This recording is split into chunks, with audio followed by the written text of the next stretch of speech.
Kembali lagi bersama saya Anissa Alfi Febriana dalam New Pers yang akan membahas mengenai 6 teori pers menurut para ahli. Dikutip dari pakarkomunikasi.com menyebutkan bahwa teori normatif pers atau teori normatif media pertama kali disebutkan dalam buku yang berjudul Four Theories of the Pers. Teori normatif merupakan gagasan ideal bagi sistem media untuk dikontrol dan dioperasikan oleh pemimpin, pemerintah, dan publik. Teori normatif merupakan teori yang merujuk pada prinsip sosial, politik, dan filosofis yang mengatur hubungan antara masyarakat dan media. Mulanya terdapat 4 teori pers yang sudah populer, yaitu teori otoriter, teori pers bebas, teori tanggung jawab sosial, dan teori media Soviet.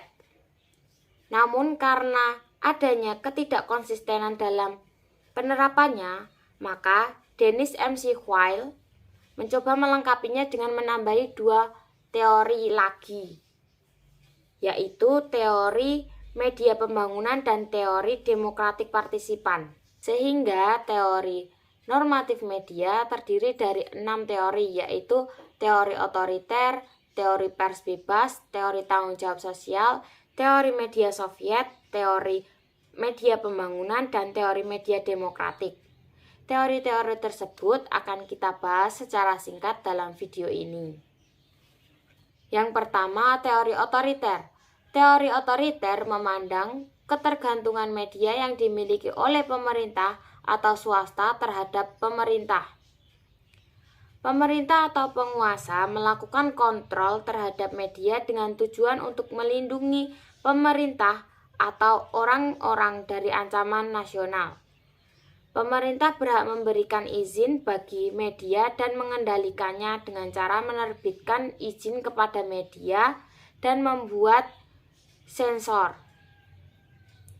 Yang kedua, teori pers bebas. Teori ini menekankan pada kebebasan media terkait aturan dan batasan dari pemerintah. Teori ini merupakan respon terhadap teori otoriter. Teori pers bebas memandang orang-orang adalah pemikir rasional yang akan menuntun apa yang baik dan apa yang buruk berdasarkan dari apa yang mereka pikirkan.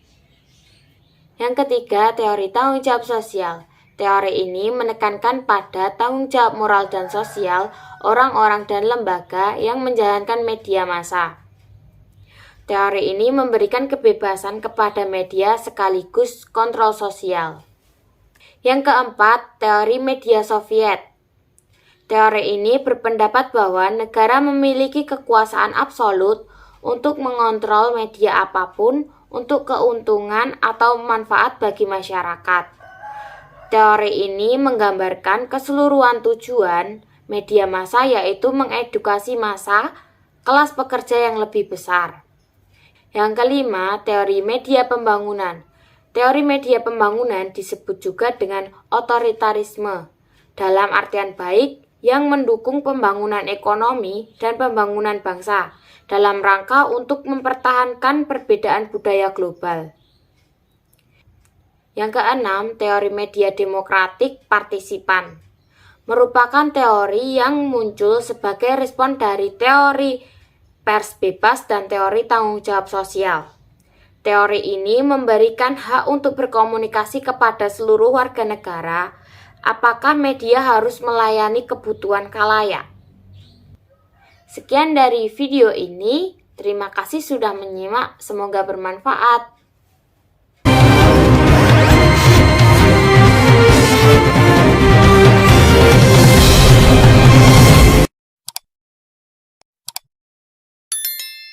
Kepada media sekaligus